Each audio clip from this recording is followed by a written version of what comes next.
성도 여러분 안녕하십니까? 오늘도 우리의 간절한 소망을 들으시는 하나님께서 우리의 모든 기도를 찬양을 듣고 계십니다. 우리가 드리는 이 예배가 하나님을 만나게 되는 귀한 계기 되길 예수님의 이름으로 축원드립니다. 저는 오늘 주님께서 주시는 귀한 은혜를 배우고자 하나님께서 오늘도 우리에게 베푸시는 귀한 메시지를 함께 자기 연민이라는 주제 아래 함께 나누어 보려고 합니다. 하나님께서 이 예배를 선히 이끌어 주셔서 우리 스스로를 잘못 판단하고 있는 우리 자신이 예수 그리스도의 은혜로 말미암아 온전히 판단하게 되는 귀한 축복으로 전달되게 되길 간절히 소망해 봅니다. 우리는 종종 스스로를 굉장히 불쌍히 여길 때가 있습니다. 자기를 불쌍히 여기는 것 좋은 일일까요? 어떻게 생각하십니까? 나를 불쌍히 여길 줄 알아야 될 거 아니면 좋지 않은 일인 것 같으십니까? 네, 자기 연민이라는 것은 잘못된 것입니다. 스스로를 잘 보살필 줄 안다고 착각하기 쉬운데요. 자기 연민은 안타깝게도 좋은 방향으로 흐르기가 어렵습니다. 자기 연민을 제대로 우리의 삶에 적용하는 방법은 하나님께서 우리를 사랑하시는 것처럼 우리도 이 하나님의 사랑을 본받아서 자기 자신을 사랑하게 되는 것이, 즉 온전한 자기 사랑이 오늘 우리에게 필요합니다. 그런데 그 자기 사랑이 삐뚤어지게 된 모습 중에 하나가 바로 자기 연민이 아닌가 생각해 보게 됩니다. 자기가 행한 과거나 자신의 비참함을 토로하면서 마치 신이 나를 버렸다라고 생각하는 불쌍한 사생아 마냥 살아가는 것은 스스로를 죽음으로 몰아넣는 또 하나의 비극의 이야기일지도 모릅니다. 남은 무리로서 오늘 우리의 삶에 자기 연민의 모습이 아직 남아있다면 정신적 자살이라고도 할 수 있는 이 자기 연민에서 벗어나서 진정한 자기 사랑을 이룰 수 있게 되는 귀한 시간 되기를 예수님의 이름으로 축원드립니다. 함께 시편 9편 10절에 있는 말씀을 먼저 함께 읽어보도록 하겠습니다. 함께 읽어볼까요? 시작. 여호와여, 주의 이름을 아는 자는 주를 의지하오리니 이는 주를 찾는 자들을 버리지 아니하심이니이다. 아멘. 신앙인의 자기 사랑은 어디에 근간되어 있을까요? 저는 그것이 하나님이 나를 사랑하신다라는 것에 근간되어진다고 생각합니다. 자기를 사랑하는 것의 근간이 내가 나를 사랑한다라는 것으로 멈춰버리게 된다면 오늘 우리가 걱정하는 자기 연민에 빠지기 쉽습니다. 주님을 의지하는 것, 그래서 주님이 절대로 주님을 찾는 백성들을 버리지 않는다는 것을 믿는 것, 그것이 오늘날 남은 무리인 우리에게 아주 필요한 일일 것입니다. 그 축복이 오늘 우리의 삶에 반드시 있어서 우리를 내버려 두지 않으시고 우리와 함께 싸우시는, 그리하여 우리를 위하여 승리를 쟁취해내시는 주님의 아름다운 기적이 우리의 삶에 있게 되기를 간절히 기도합니다. 우리는 지난 시간들을 통해서 이상한 선지자가 되어버린 이상적인 선지자였던 엘리야에 대하여 함께 생각해 보았습니다. 마지막 시대에 하나님의 백성들은 이 마지막 사명을 완수하기 위해 엘리야의 심령으로 와서 사역하는 일이 필요합니다. 예수님의 오심을 준비하였던 요한처럼 우리도 주님의 다시 오심을 준비하는 사람이 되어야 하지요. 그런데 그 길은 엘리야나 침례 요한의 길처럼 외롭고 힘든 길이 될 수 있습니다. 그러다 보니 우리가 지난 시간에 살폈던 현실 집착과 같은 문제들과 비교의식 같은 문제들이 점점 심화되어져 가면서 너무나 자연스럽게 우리 안에 자기 연민이라는 종착점이 생성되는 경우들이 있는 것을 보게 됩니다. 현실이 너무 어렵고 주변 상황들을 자세히 비교해 보니 이거 내가 너무 불쌍해 보이는 거예요. 나는 뭘 해도 안 돼라고 생각하면서 혹 신앙생활을 하면서 자포자기하고 있지는 않으셨습니까? 옆에 신앙을 잘 하시는 분을 보면서 부러운 마음도 들지만 나는 저렇게는 못 살 것 같아 라고 이야기하며 스스로를 합리화하고 있지는 또한 않은지요. 오늘 남은 무리에게 마찬가지로 생겨날 수 있는 문제, 특히 마지막 시대에 고립되어져서 정말 어렵고 힘든 시기를 보낼 수도 있는 우리들에게 자꾸 생각내기 쉬운 이 자기연민이라는 키워드를 엘리야의 이야기를 통하여 다시 한번 되짚어보며 혼자 된 것 같고 너무 불쌍해 죽겠는 자기 자신을 스스로가 아닌 하나님이 어루만져 주시는 경험을 하게 되길 예수님의 이름으로 축원드립니다.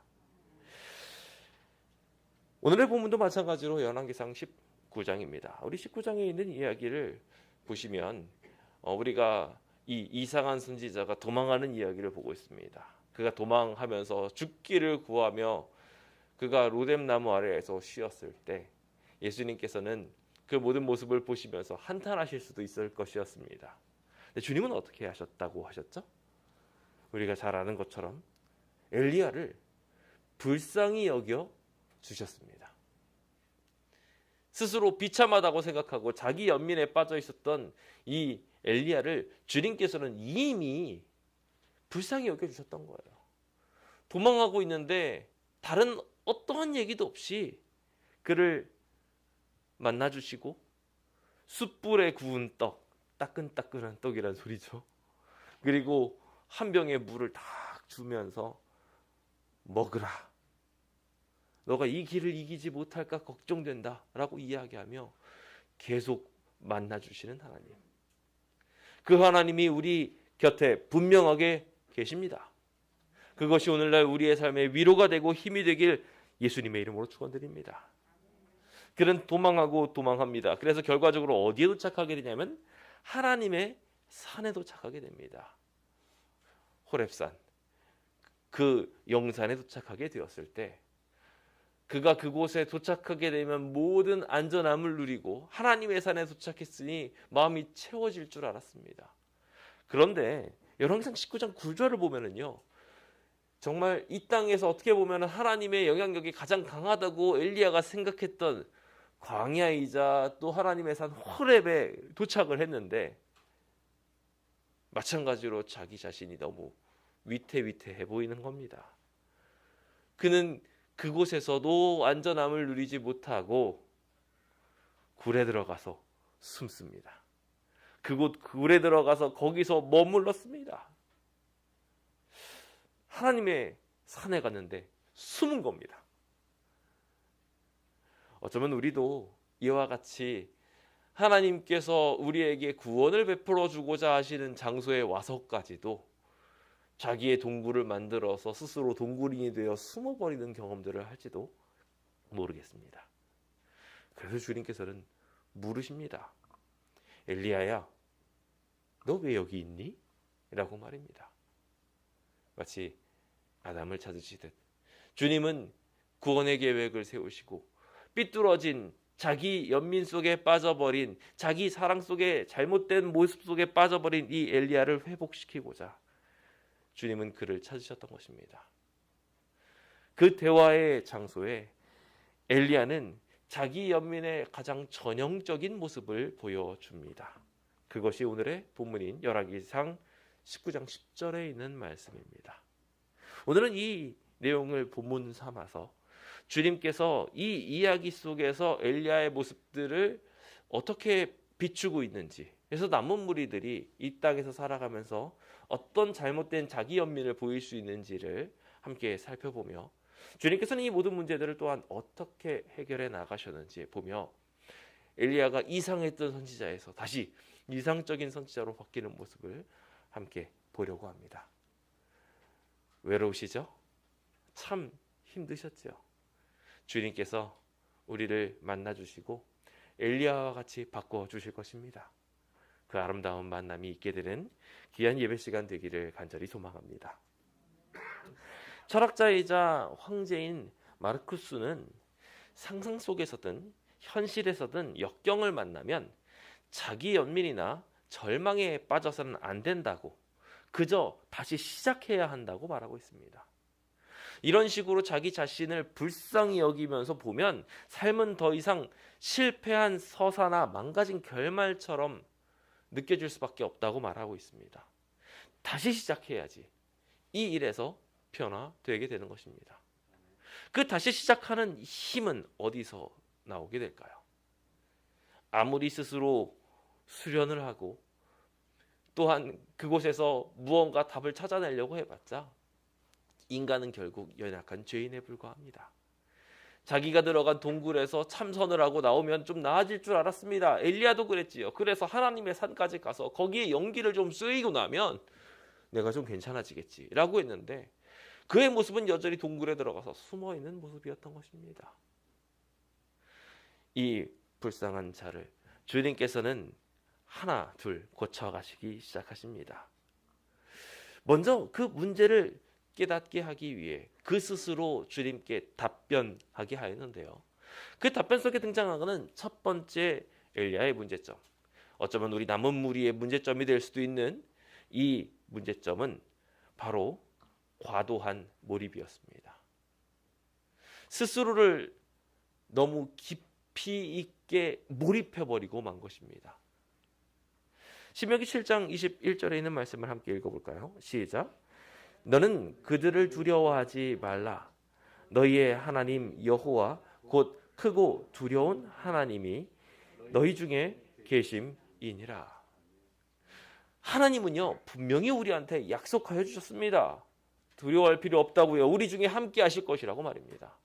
근데 문제는 우리는 이 담대하고 두려워하지 말라는 하나님의 촉청을 그냥 그저 먼 이야기, 그냥 옛날 이야기 정도로 치부해 버리는 경우들이 종종 있습니다. 그리고 대신 두려움에 휩싸이게 되는 것입니다. 자기의 상황에 너무 깊이 있게 들어가 버린 나머지 우리가 앞서 나누었던 현실 집착과 비교 의식 속에서 자기 자신을 계속해서 비참하게 만들어가는 것이지요. 자신의 삶에 너무 깊이 몰입하게 되면 엘리야와 같은 특성이 나타나게 됩니다. 엘리야 자신에 대해서 너무 깊이 있게 공감해버리고 마는 것이죠. 자기 자신의 상황을 그냥 너무 깊이 있게 받아들입니다. 현대 심리학에서는 이와 같은 치료법이 있다고 말하기도 하지만 그것이 지나치게 될 때 심각한 문제가 되기도 합니다. 그는 이 본문에서 자신을 이렇게 평가합니다. 내가 만군의 하나님 여호와께 열심히 유별하오니 라고 말입니다. 내가 가지고 있는 열심에 대해서 나는 정말 최선을 다했고 하나님을 향한 열심이 어떤 다른 사람보다도 정말 뛰어났다라고 스스로 평가했던 것입니다. 자기 스스로에 깊이 있게 몰입한 사람들은 이와 같은 실수를 범합니다. 그래서 다른 어떠한 사람들보다도 내가 더 하나님을 사랑했고 더 열정을 품었다고 착각들을 합니다.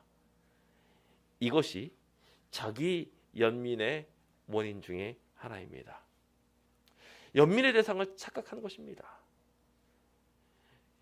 연민은 다른 상대를 위해서 베풀어야 할 하나님의 선물이지 자기 자신을 불쌍히 여기게 되면 그 불쌍히 여기는 일이 반복되어지는 무한굴레에 빠져서 그 가운데 스스로를 더 비참한 사람으로 만들고 말아버립니다. 혹시 우리도 이와 같은 실수들을 하고 있지는 않으십니까? 자기 연민은 우리가 많이들 잘못 이해하고 있는데 자기를 미워하는 게 아닙니다. 자기 연민은 철저하게 자기를 너무 사랑해서 그 사랑한 나머지 생겨나는 현상이 자기 연민이에요. 그래서 무엇인가 부재를 느끼게 될 때 잘한다라는 기준이 없을 때는 몰랐던 새로운 기준으로 말미암아 그 기준 때문에 자기가 모자라다고 느끼기 시작하는 거고 자기가 기대하고 있는 자기보다 자신의 모습이 너무나 부족하다고 느끼기 시작해서 끊임없이 자기를 연민하게 되는 것입니다. 그러니까 스스로를 과대평가하고 자기를 너무 사랑하고 아끼다 보니까 생겨나게 된 현상이 자기 연민이라는 거예요. 혹시 계속 자신의 모습들을 보면서 나 너무 부족해, 난 너무 연약해, 난 이것도 못하고 저것도 못해, 계속 그런 주입들을 하고 계신 분들 계시진 않으십니까? 그것이 겸손이라고 착각하며 혹은 자기를 미워하고 남을 더 낮게 여기는 일이라고 이야기하면서 더 나은 신앙인의 모습 중에 하나라고 착각하고 있지는 않으십니까? 아닙니다. 그것은 자기 사랑입니다. 내가 자기를 너무 아낀 나머지 그 아낌에서 나온 잘못된 모습들인 것입니다. 내가 부족하다고 느끼는 것은 오직 하나님을 바라보면서 하나님의 형상 속의 축복으로 부어지는 것을 경험하는 것을 통해서만 느껴야지, 주변 사람들과 비교해 가면서 저 사람은 저렇게 잘하는데 나는 왜 이렇게 못해? 라는 이 의식은 우리가 지난 시간에도 살폈던 비교의식과 같이 우리에게 있어서는 안 될 것입니다. 벗었지만 몰랐던 하나님의 백성들이 죄를 지음으로 자신이 벗었다라는 것을 알게 되었습니다. 모자람과 부재를 느끼게 되었다는 것입니다. 내게는 없는 것을 알게 될 때 그 부재를 느끼게 되고 그것을 통해서 자기 연민을 느끼게 되는 것이죠. 그래서 옛날에 없이 살았을 때 잘 몰랐어요. 그냥 자기네 또래끼리 살았을 때는 그냥 나도 잘 살고 재미있게 살고 있나 보다 생각을 했는데, 진짜 부자를 만나가지고 그 사람들이 막 하루에 우리는 한 달 일해도 벌지 못할 돈을 펑펑 하루에 써버리는 것을 보면서 현실 충격을 받는 겁니다. 왜 나는 저렇게 못 살까? 부러워하게 되고요. 그러면서 비교의식에 빠지게 되는 것. 그런 게 자격지심이고 자기 연민인 것입니다. 오늘 우리의 삶에 이와 같은 굴렁쇠가 만들어지지 않게 되길 예수님의 이름으로 축원드립니다. 제대로 된 자기 통찰을 불러와서 그리스도께 나아가기로 결심하는 주의 백성 되시길 예수님의 이름으로 축원드립니다. 주님께 나아가지 못하면 자기 연민에 빠지기 쉽습니다. 주변에 있는 상황들이 다 서로 다르거든요. 누구는 이걸 잘하지만 누구는 이걸 못하게 돼 있어요. 그걸 어떻게 다 채우면서 살아갑니까?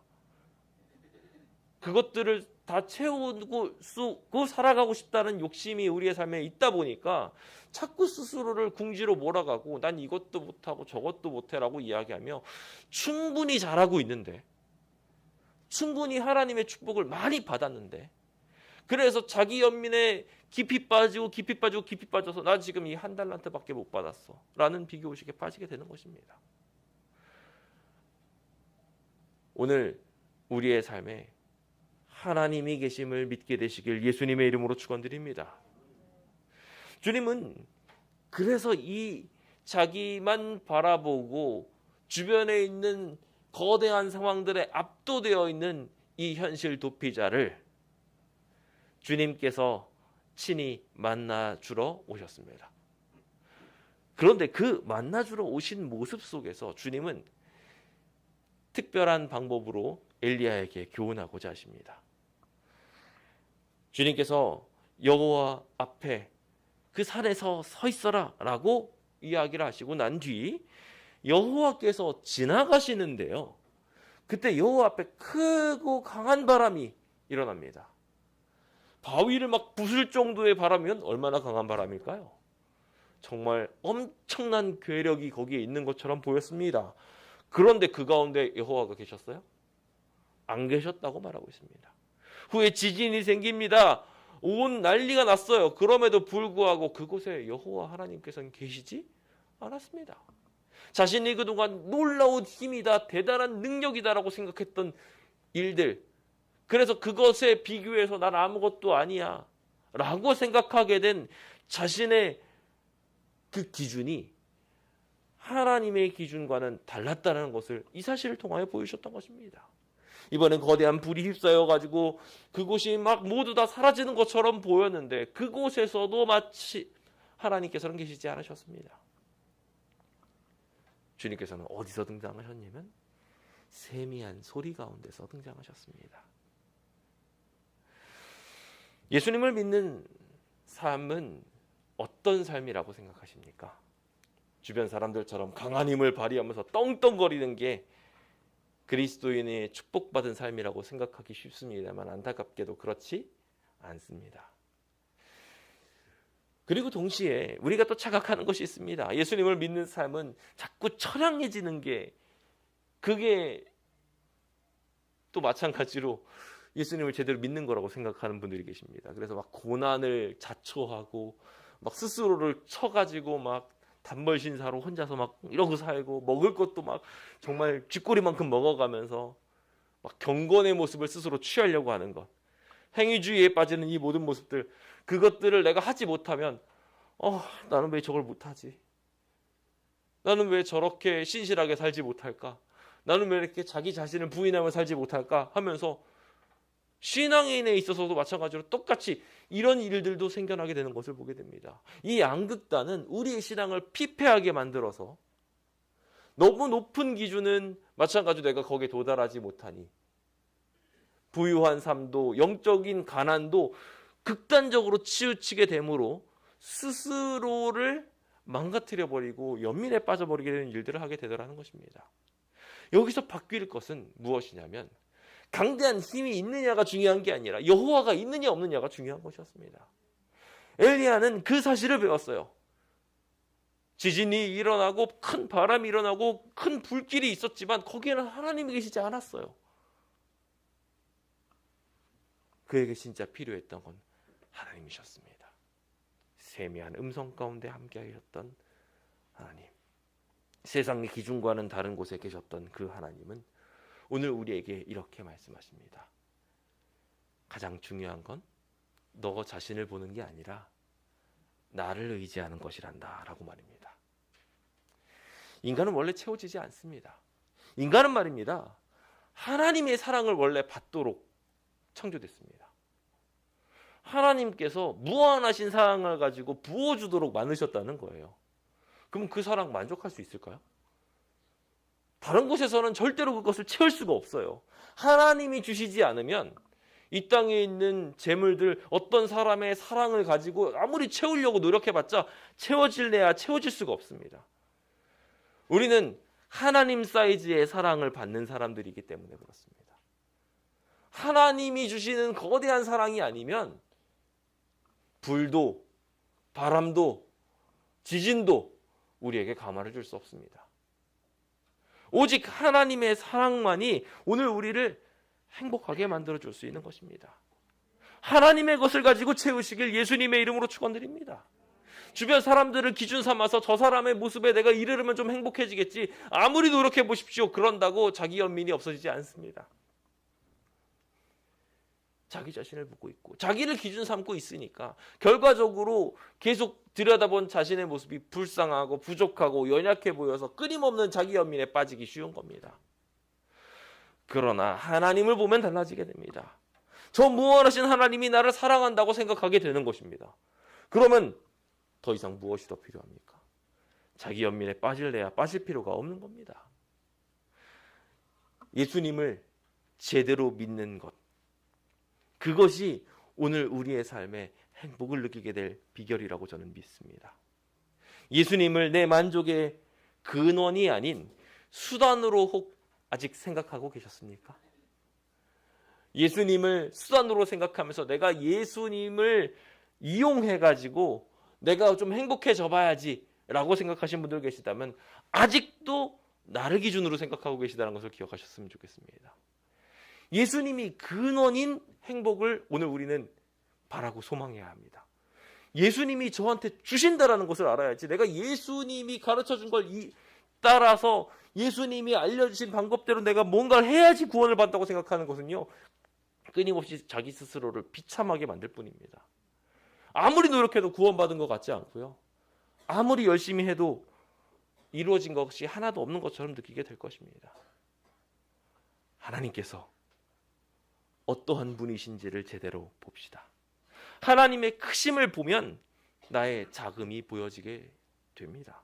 하나님의 선함을 보면 나의 악함이 저절로 보이게 됩니다. 굳이 그것을 다른 것에서 찾을 필요가 없습니다. 우리는 하나님만 묵상하면 됩니다.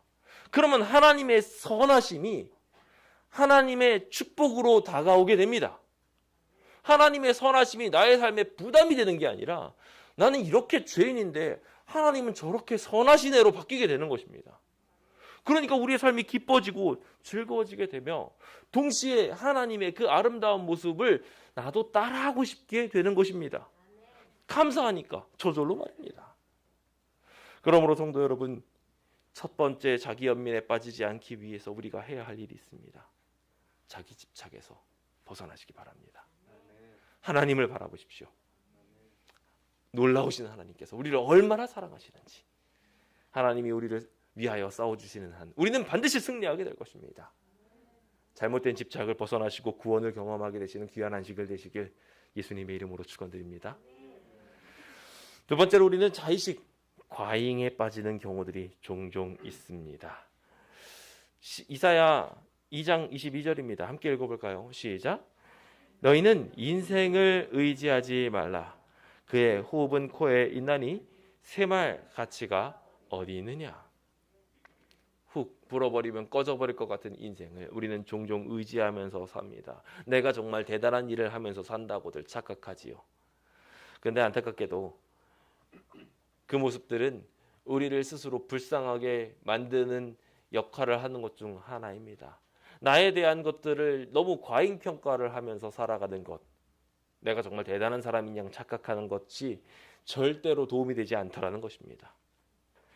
그는 이렇게 말합니다. 엘리야는 말하기를 이스라엘 자손이 주의 언약을 버리고 주의 제단을 헐며 주의 선지자들을 죽였습니다 라고 말했습니다.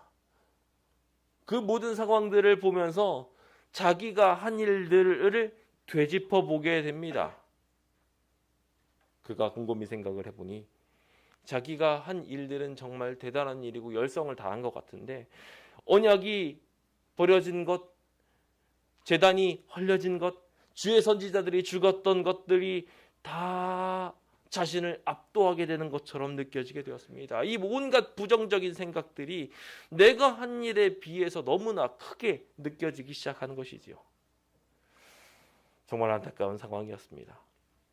그런 상황 속에 그는 하나님께서 하신 일이 아닌 자기가 했지만 아무것도 아닌 게 되어버린 일에 집착한 나머지 나는 이렇게나 많이 노력을 했는데 이 상황들은 여기밖에 되지 않은 것 같아요 라고 말하게 되고 말았습니다. 오늘 우리도 이와 같은 굴렁쇠에 빠지게 되기가 쉽습니다. 내가 해온 일들, 그것들을 뒤돌아보면서 우리 스스로가 한 결과들을 보게 되면 너무나 연약하고 부족해 보일 때가 많거든요. 나는 정말 열심히 한 것 같은데, 난 정말 최선을 다했던 것 같은데 결과가 이거밖에 안 돼. 그거에 빠지기 시작하면요, 한도 끝도 없이 스스로가 불쌍해지기 쉽습니다. 그렇게 불쌍해진 사람들은 문제를 나타내기 시작하는데요. 그 대표적인 예 중에 하나가 우리가 아론과 미리암의 이야기 중에 하나라고 좀 봅니다. 아론도 미리암도 자기가 한 일이 굉장히 많았어요. 그런데 정작 자기가 한 일이 많았다고 생각하면서 자기 삶을 뒤돌아보니까 별로 대단한 것 같지 않아요. 누가 앞에 있었냐면 모세가 있었거든요. 모세를 딱 보고 난 다음에 비교해 보니까 자기 한 일은 아무것도 아닌 것 같고 영광은 다 모세한테 가는 것 같아요. 그러니까 그가 스스로 말하기를 자기 스스로 불쌍하게 여기기 시작하는 거예요. 나는 정말 아무것도 아니구나 생각하기 시작하는 거예요. 그래서 나도 하나님을 만나고 싶다고 말하기 시작한 겁니다. 이와 같은 범죄는 루스벨이 시작했어요.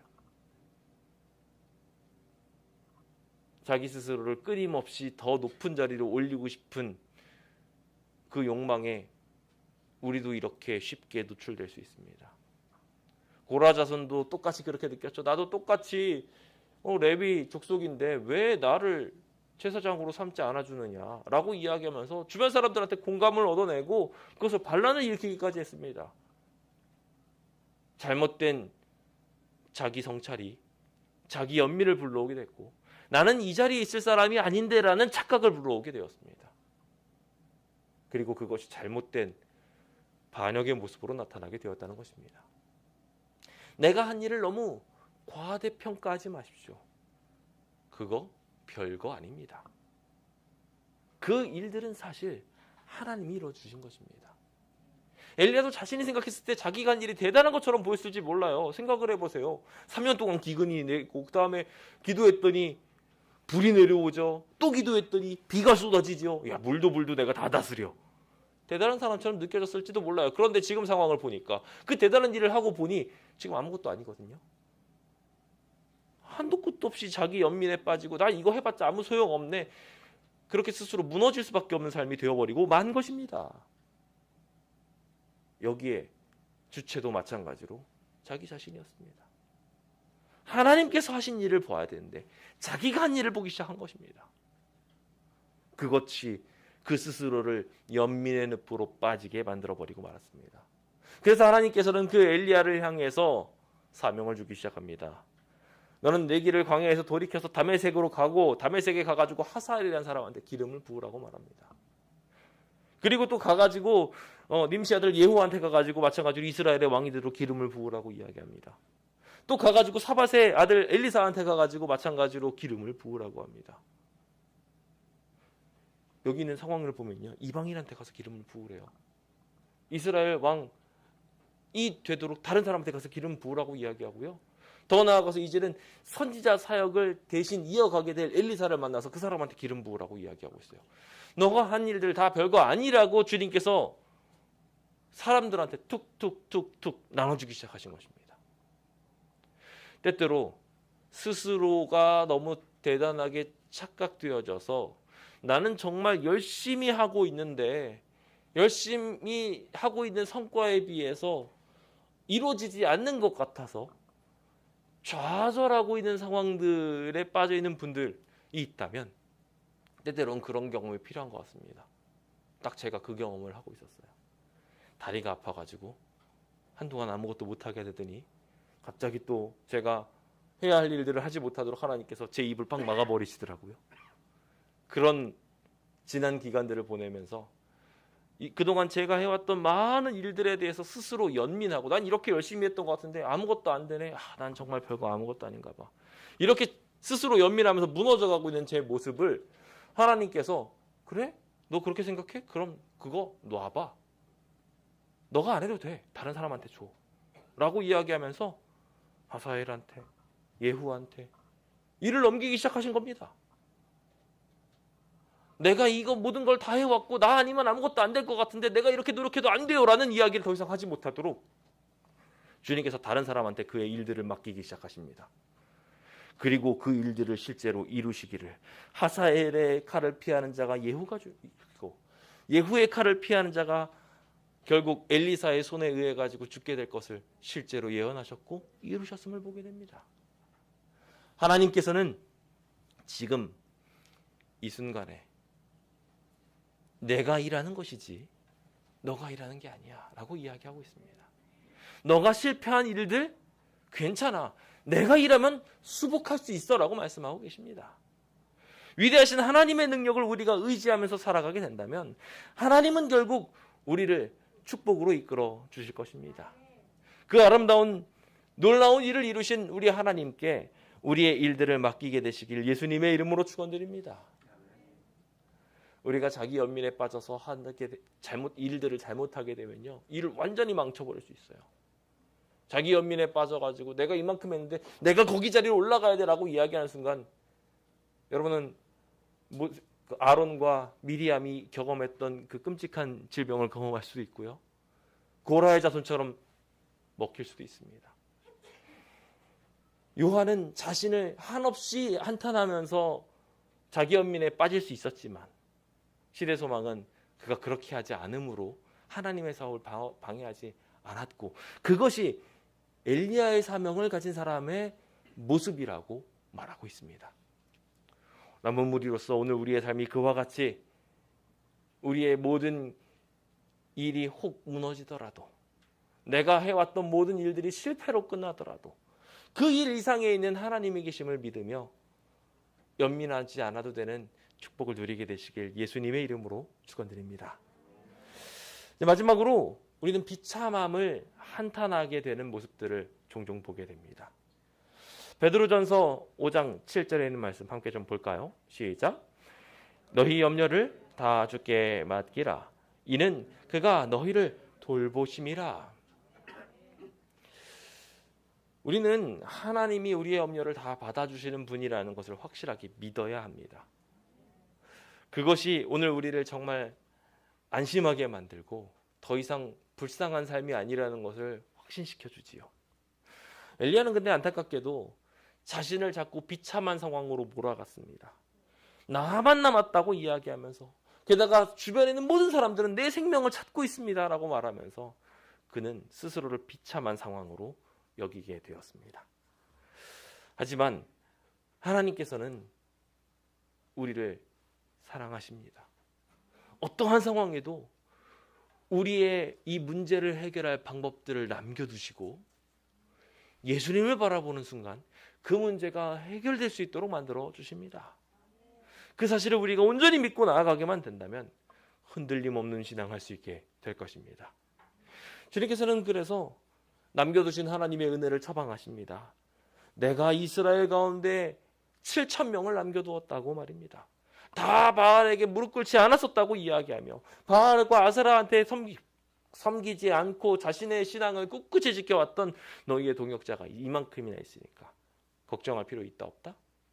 없다고 말씀하시게 된 것입니다. 주님은 우리를 향하여 사랑한다. 내 사랑은 여전하단다라고 들려주고 계십니다. 변하지 않는 사랑과 보호를 경험하게 되면 그 자기 연민도 멈출 수 있게 될 것이라 믿습니다.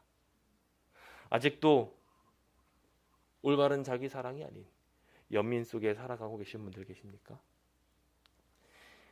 자기 연민은 스스로를 불쌍히 여기고 무력감에 빠지기 쉬우며 책임을 전가하기 쉽습니다. 스스로를 자꾸 나는 아무것도 안 돼라는 이야기 속에 게으름에 빠지게 만들고 자기 스스로를 계속 학대하게 만듭니다. 그리고 결국 그 결론은 탄만하게 돼요. 이래도 저래도 원망으로 가득 찬 삶을 만들어버립니다.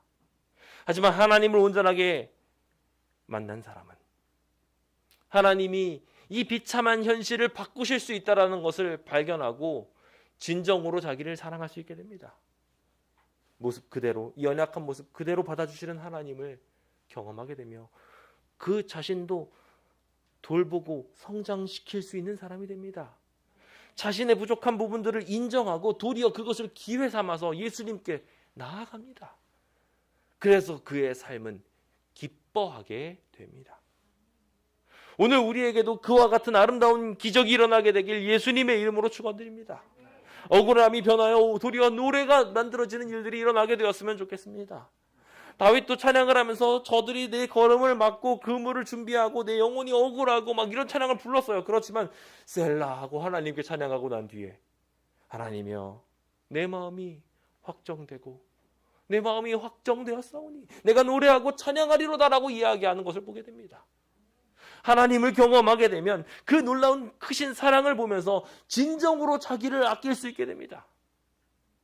혹 삐뚤어진 자기 연민으로 스스로가 자기에게 해답이 될 것처럼 착각하고 계신 분 계시다면 이제 하나님을 바라봄으로 이 비참한 현실에서 진정으로 벗어나게 되시길 예수님의 이름으로 축원드립니다. 오늘 우리의 삶은 자기 연민으로 얼룩지기에는 너무 안타까운 삶입니다. 우리가 잘 알고 있는 헬렌 켈러, 그는 정말 아무것도 정말 경험할 수가 없는 상황 속에 정말 비참하게 그의 삶을 시작했던 사람이었습니다. 그런데 그녀가 이렇게 말합니다. 자기 연민은 우리의 가장 큰 적이라고 말입니다. 거기 굴복하면 현명한 일을 결코 할 수 없다고 말입니다. 나는 부족해서 이것도 못하고 저것도 못하고 라고 생각하면서 스스로를 계속 압박하고 있는 사람 계시다면 그 나르시시즘에서 벗어나서 하나님을 온전하게 찾게 되시길 예수님의 이름으로 축원드립니다. 우리가 온전하게 자유로워질 수 있는 비결은 오직 예수뿐입니다. 예수님께서 우리를 위해서 목숨까지 다 주셨는데 저 창조주 하나님께서 당신의 능력으로 뭐든지 다 베풀어 주셔서 결국 우리를 구원하시겠다는데 뭐가 더 불쌍합니까? 저 모르는 사람들이 불쌍한 거지. 이 사실을 알지 못하는 사람이 불쌍한 거지 우리는 불쌍한 사람이 절대로 아닙니다. 하나님의 사랑 안에 있어 이 매인 것을 벗고 온전하게 예수님을 경험합시다. 우리에게 주시는 수많은 사랑들을 경험하면서 그 사본들을 회복합시다. 그 아름다운 기적들이 우리의 삶에 있어서 주는 정말로 은혜로우시며 우리를 불쌍히 여기시는 분이라는 것을, 그래서 하나님이 우리를 연민하여 채워주시니 우리의 모든 삶이 채워줄 수 있다는 것을 경험하는 그 아름다운 일들이 오늘로부터 우리의 삶에 있게 되었으면 좋겠습니다. 그 아름다운 기적들이 오늘 우리 안에 있어서 나를 떠나 주를 보게 하고 주가 하신 일을 온전하게 알므로 남아있는 복들을 세게 되는 아름다운 기적 속으로 초청하게 되시길 간절히 바라면서 오늘 모든 말씀을 마치도록 하겠습니다. 감사합니다.